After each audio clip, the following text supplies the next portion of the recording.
Perfect. Look at that. Fancy. Starting off, just blowing it. Just starting off already on the back foot. I'm getting festive here. I'm broadcasting live from the North Pole today. And I'm pretty excited. I've got a great guest on today, Dr. Scott Kollen, joining me here at the not at the North Pole. He's too busy with new babies to leave the nest right now. Hey. Oh man, yeah. Parenthood is a trip. It's a new. Everybody tells you it'll be hard, but you can never really fully appreciate that till you're in it. Yeah. When we had our first, somebody likened the first 100 days, like Mark, it's the 100 days of hell. You know, you're Yep. into it. Sleep, it's an adjustment for everybody, right? Somebody referred to it as the 100 days of darkness. So hell, darkness, chaos, whatever you want to. It all stems from the same evil. Yes, exactly. No, it's awesome, and congratulations. That's great, and baby and mom are healthy and happy, and yeah. And you're They're all tired. doing well. I can tell. Hey, you're the burn the candle from even the middle, both ends, the middle. Somebody sent me a meme the other day when it was like, I wish the bags under my eyes were Gucci. And I was like, I guess I could kind of relate to that. I relate to that, yeah. Awesome. You have a ton of things going on. We're going to get into that. But how's the practice going? I know with everything going on, new babies and all these, like you've got a lot of irons in the fire. Like how's owning a dental practice these days and the challenges involved with that? It's going. Yeah, I guess the practice is the main iron in the fire. We, I guess it's December 1st. We just wrapped up our most productive month so far since we opened, which has been awesome. We hit capacity about a year ago, actually, and we finally got started on construction on the adjacent space. So we're going to be able to add some capacity next year and add 4 more operatories. So we'll be at 10 ops, hopefully sometime in the spring, and be able to bring in more hygienists, CDAs, admin, and another associate, and be able to help serve the community, because the demand keeps increasing and my availability at least is pretty capped out. Yeah. Your location actually is a great location. Like it's a growing area. It's awesome. It's like your practice is, how new is it? It's like pretty new and you're adding on to it already? We opened May of 2019 with 3 operatories and just like me, an assistant, and a hygienist, and honestly, it's just kept on rolling. After the COVID shutdowns, it just kept on churning, and yeah, we hit capacity last year. So when I pull up my practice analytics and I look at the number of patients that have their next recall scheduled, it kind of pains me every time I see that, because there's nowhere on the schedule to slot them in. Yeah, well, that's a great problem to have, really. Like that's, it is. So it is. What's your secret I've sauce? been on the other side. Yeah, no kidding. And I talk to a lot of folks out there that are in that position. So good on you. You just spoke to like analytics and data. What software are you using to measure that stuff? Practice by numbers. We also use Flex Dental for all of our online booking. Back when we opened a few years ago, online booking really wasn't much of a thing, and I really leveraged that to our initial email list. And by the time we actually opened up the schedule to start taking appointments, we had the fortunate circumstance of our website crashing. Oh, wow. Because too many people were trying to access it and book all at once. Are you serious? That's awesome. Yeah. I still got the screenshot of that. Yeah. So that was a fun little hiccup. How anyone operates without a ReCare software set and something to measure the practice with and expect to grow, I don't know how they would go about that. And I know there's a lot of clinics with great people in the front But just equipping them with the right tools just makes them that much better. Would you agree with Yeah. that? Yeah. Oh, 100%. With those analytics, they're all lead indicators where, like traditionally with dental, you had your P&L statements from your accountant, and they're already like 6 weeks behind by the time you get them. And that's all lag indicators, like driving to your new destination, only looking in the rear view mirror kind of thing. You can't really tell where you're going without the analytics info. Yeah. Yeah. I'm a broken record with this phrase, but like you really, you can't manage what you don't measure. I always say, Yeah. you know, Measure what matters. yeah, absolutely. And, you know, that comes to your marketing ROI, so many things, so many things.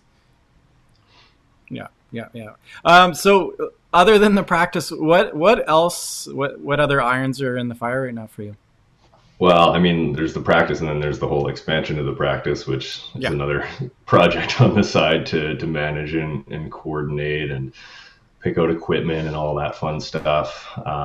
Speaking of which, the next thing on the list, snowball seminars, is another kind of side thing that myself and my partner Tan have going on.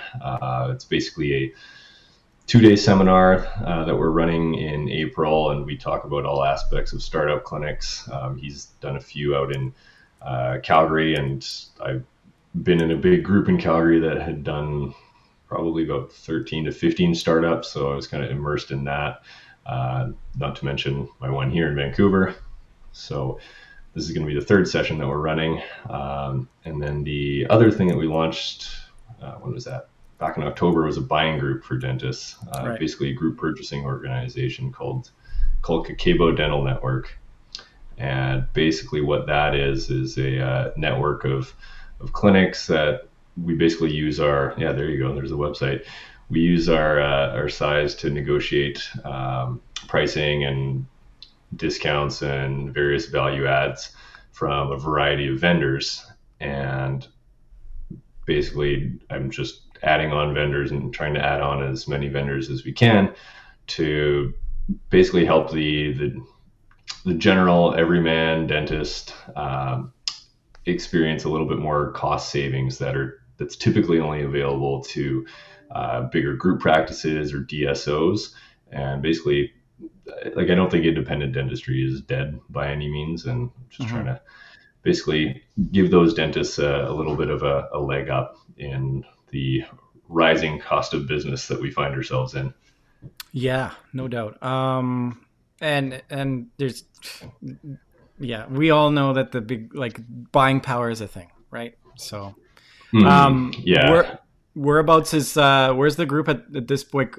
Is it launched? Yes. Yeah. Yeah, we launched. We've got 30 something clinics onboarded right now. My whole philosophy on it was actually, this kind of stemmed from the clinic expansion. A year ago, we hit capacity, and I've been paying rent and all the carrying costs on an extra 1,300 square feet for, I think, well, today's the December 1st, so this will be my 13th month of paying rent on an unutilized space right now. Yeah. So in order to try and offset some of those carrying costs, I mean, can't really easily renegotiate your lease with your landlord. Good luck trying to negotiate a pay decrease for your hygienist. Yeah. So I just kept on looking down the list on my P&Ls to see where we could try and extract some cost savings, and supplies is typically one of them. And through some of these vendors, and as well as tightening up some of the ordering protocols, that's where I was able to get some of the supply costs. There's a few months that we're like 4 to 5%, and that really helps free things up. Whether it be putting that saved money to hiring a new staff member, or marketing campaign, or just trying to offset your rent payment on the additional space. So that's kind of the initial struggle that led me down the path to getting this buying group off the ground. Awesome. No, that's awesome. And we're seeing more of these types of groups popping up. There's one in Edmonton. I don't know where it's at. I think it's maybe even called the Edmonton Buying Group, Dental Buying Group. But so how do you perceive like running this successfully? Who's helping you run this? You know, with so many things going on, your own practice. What's your plan for that, for just running this group? Well, right now it's pretty much me. Yeah, My wife was helping out a little bit earlier, but then the baby arrived, so yeah, yeah. the priorities got shifted a little bit. So yeah, right now it's me. Um, Trying to basically get our roots down in BC. I find BC is kind of the last place for any dental tech or any new innovations like that. It usually comes up across the border into Ontario or Quebec first, and then slowly trickles westward. So, uh, yeah, trying to get the roots down in BC first, and then maybe start expanding over into Alberta or Saskatchewan as well. So it's a slow expansion. As you had mentioned and as I had mentioned, there's a lot of irons in the fire right now. But Mm-hmm. yeah, basically, I'm always chatting with vendors and trying to see what kind of value adds we can add for our members. Mm-hmm. Oh, that's great. We're a member too, so thanks for the invite. It's cool to be a part of something like that. And you know, with these DSOs, these big group, you know, the 123s and the dental corps, Mhm. they have. I could see the draw. I can see the, you know, Mhm. the draw to selling to them. You don't have to deal with marketing and staffing and the whole ball of wax. It's you know, not everybody's looking at dashboards like you. It's you know, on top of delivering good dentistry and patient care, it's you guys have your you know your work cut out for you. So man, oh man, yeah, it's great being in a position to help folks like you know. So Yeah, for sure. And one thing that I found, again, when I mentioned things kind of trickle up over the border from the States in terms of the dental industry, the same thing goes for these group purchasing organizations. There's tons of them all across the US, whether they're regional or national. Some of them, I was chatting with one of those, with one of them a few months ago, and they've got 4,000 member dentists oh in wow, their group. I was yeah. like, that's more dentists than there are in BC. Yeah, I think there's like Yeah. 2,700 dentists in BC. Yeah, yeah. Yeah, so I mean, it's crazy the amount of innovation that happens south of the border before it works its way up into Canada. Well, even you know, I had Michelle from Dent Supply Serona on back the last episode, and even when it comes to material and like Health Mhm. Canada approval, we sort of get we see what's coming down there. I guess that kind of goes for a lot of different industries, right? Where Exactly. they're Exactly. just kind of trucking along forward, and I don't know. I think people accept things down there a little, like a little fast. Businesses, so maybe business is a little easier to do down there, just in general. Yeah, that's a whole nother. I could rant and rave on Yeah. doing business in Canada, but we'll save that for an E- offline conversation. Episode 2. um, Yeah. so what when you came up with this group concept, what sort of vendors were you looking to bring on board? Was there a specific? Any anything and everything that a typical independent dentist would use. So clinical dental supplies, office supplies, your pens, paper, that kind of stuff, uh, payroll, phones and internet, marketing services, dentist on demand, uh, bookkeeping, continuing education, small equipment like intraoral cameras. I mean, the list goes on. I basically was looking just at my credit card statement, seeing what kind of vendors am I working with here, and let's try and get a vendor from each of these categories on Yeah, board. that's a good good place to start. Oh Exactly. man. And what's the interactions been like so far with the vendors and the group? Has it been? Oh, I see Frontier on here too. They're great. Yeah, we've Um, had a really good response from both vendors and our members so far. I've got I've got a pile of emails and messages that I've got to get around to put my to put up for testimonials so far. But yeah. again, another project. Who else do I have on there? Oh yeah, financial services, IT, and then obviously Snowball Seminars, a plug for my own other Hmm. uh, business as well. Let's talk about this. Oh, there we go. What's the premise of this business, that this snowball seminars? What's this all about? So rewind back to when I was in Calgary. I was in a group practice, and we went from 5 to 15 clinics in maybe a 3 year time span. It was crazy. Yeah. And Alberta having a higher fee guide, I feel it's a little bit more cutting edge when it comes to dental compared to here on the West Coast. Anyways, I was able to see, like, my eyes were opened as to what's possible, what to look for in locations. Actually, so I was with Trek Dental. I think you may Yep. know Yep. Jan. Yep. Yeah, Yep. Jan. yeah. Yeah. So I credit Jan for a lot of my learning. Yeah. He's a really good mentor. Well, it seems And like he's so really got it figured out. Like really, yeah, like in terms of community and team culture, the whole, like from top to bottom. It seems like he's got yeah. it. And so coming back to BC, and then, well, actually, let me rewind again. In Calgary, one of the startup locations that I had done, Trek was great. They let me keep working as an associate while also doing one of the startups that was in an inner city location that had a higher amount of competition, a bit slower growth in the surrounding area, and that clinic was fairly slow to get off the ground. Um, and anyways, when I came back to BC, I wanted to see how to basically accelerate that that timeline of getting into the black, plenty of new patients, et cetera, et cetera.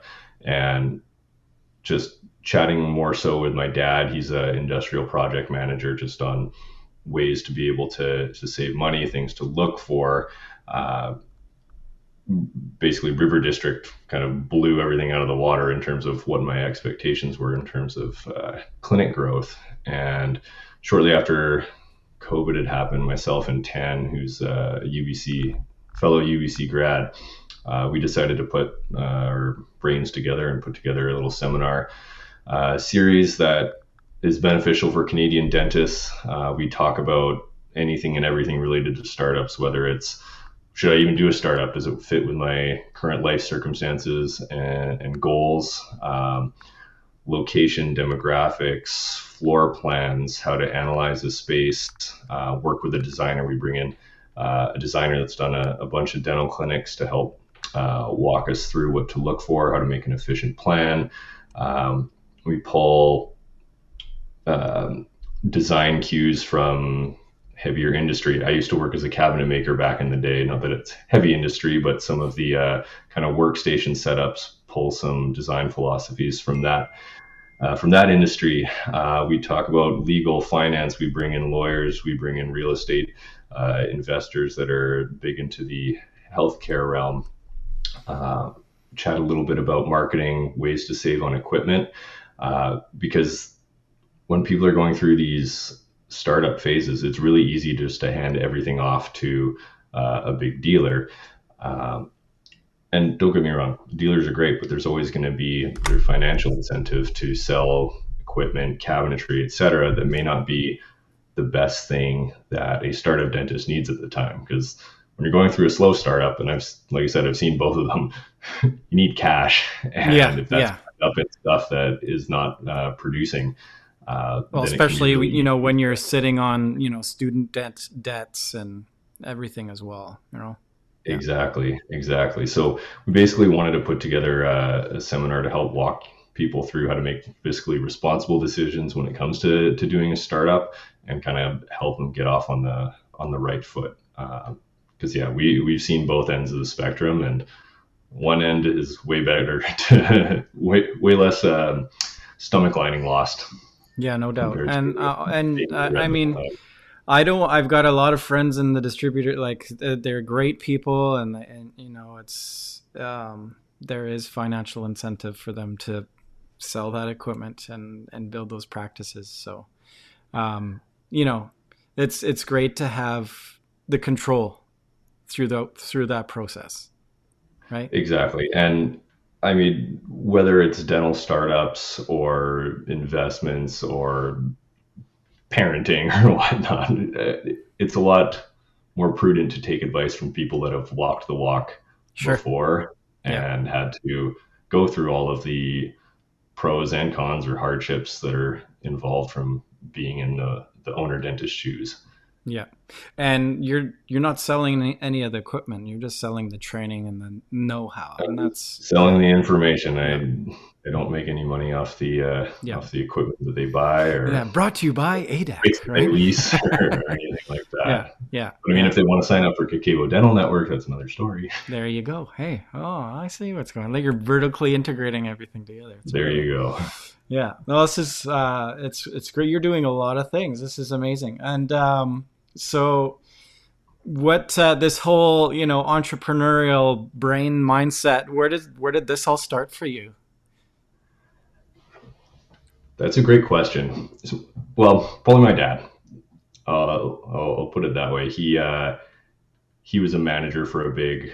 Well, I shouldn't say big. He was a manager for a hydroelectric power company, and then I think when I was like 14 or 15, uh, that company got sold, and he decided to forge out on his own. Took out a small loan and purchased a work truck and basically built up a book of business into what's become a pretty successful company. And just having a kind of backseat view of the entrepreneur journey was always something that kind of piqued my interest. And the funny thing is, through high school and even undergrad and dental school, I had very little interest in the business side of things. And it wasn't until you're actually an owner and then like Yeah, your name is on the hook for these loans that I was like, I should probably learn some business stuff from my dad. yeah. And yeah, so between him and then, like I said, being in that entrepreneurial startup atmosphere with Trek Dental in Calgary, Hmm. uh, I guess those are kind of the two big uh, flashpoints that started all of this off.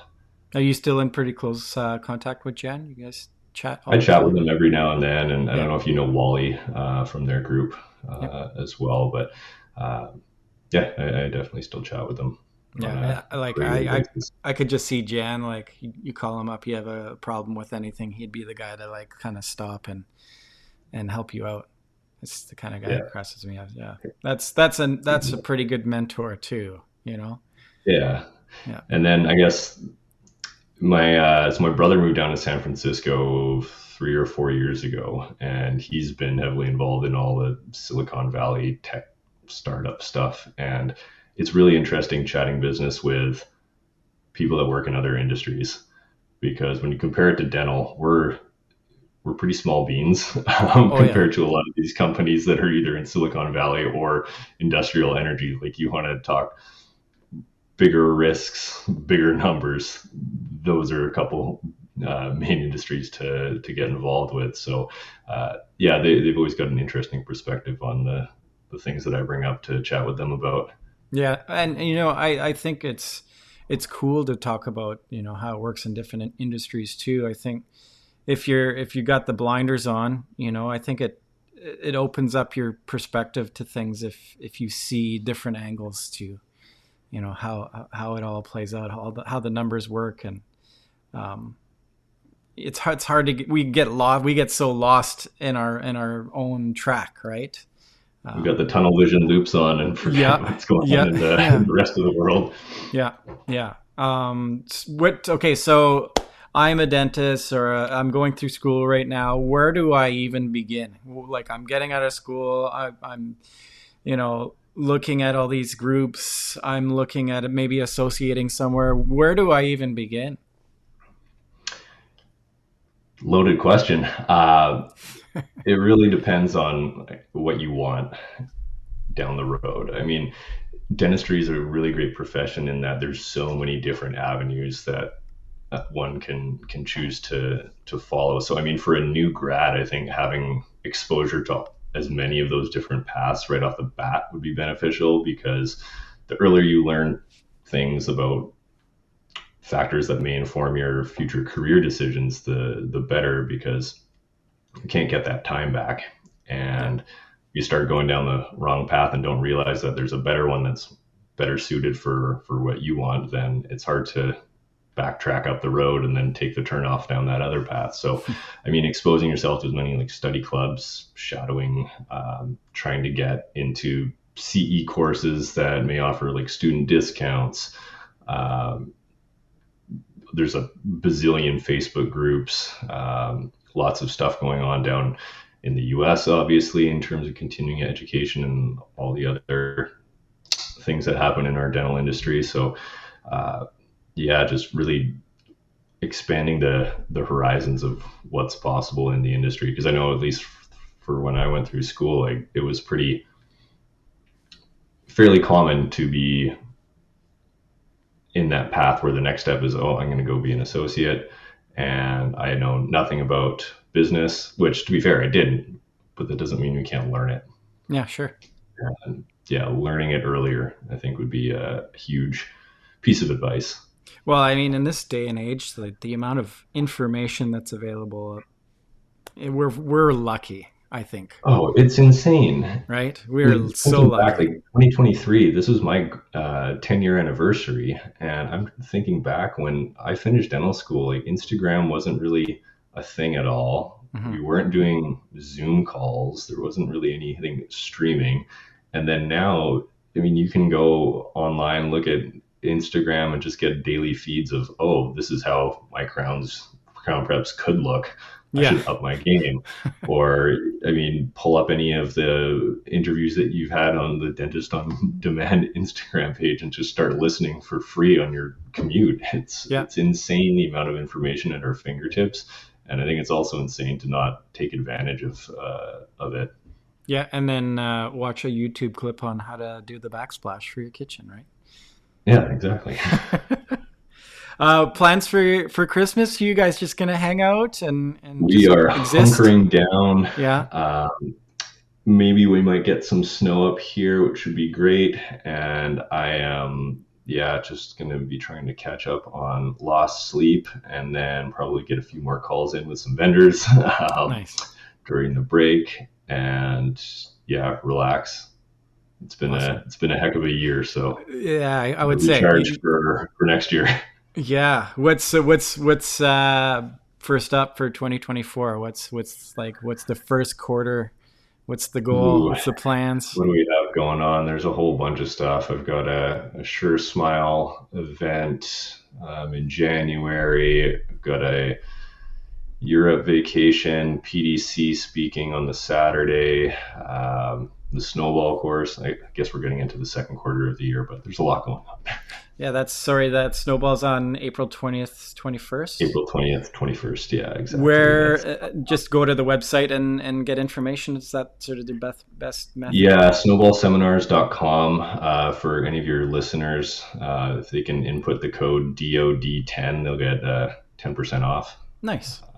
their tuition fee for that. So a little gift there. A little early Christmas present. Yeah. Oh, I got another one for Kakebo too, if anybody's Yeah, I was gonna interested. say I was just keying that up. So, Yeah. more info about the group membership, interested vendors. I'm sure just kind of click on these things and away they go. Yep, exactly. And if anybody's wanting to sign up, they can get 25% off their first payment. I got to make the code, but it'll be DOD25 for There that you one. go.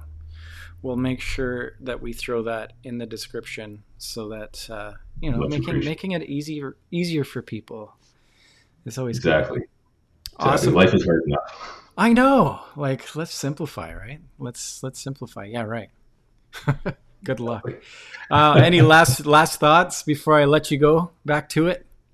No, I think we covered a whole bunch. This was awesome. Time flew by, and thank you for what you guys are doing for the industry. It's nice to see you pulling people from all different aspects of the dental world and letting us share our stories. Well, like I'll be honest, the amount that I've learned having these conversations is so invaluable. From clinical to laboratory to everything. It's been like I'm really lucky actually, and it's like a fire hose of info. So thank you. Yeah, I appreciate it. Appreciate your time for being on today. Thank you as well, Mark. And yeah, it's great chatting with you as always. Yeah. Merry Christmas, sir. Merry Christmas. Have a good one. You too. Bye.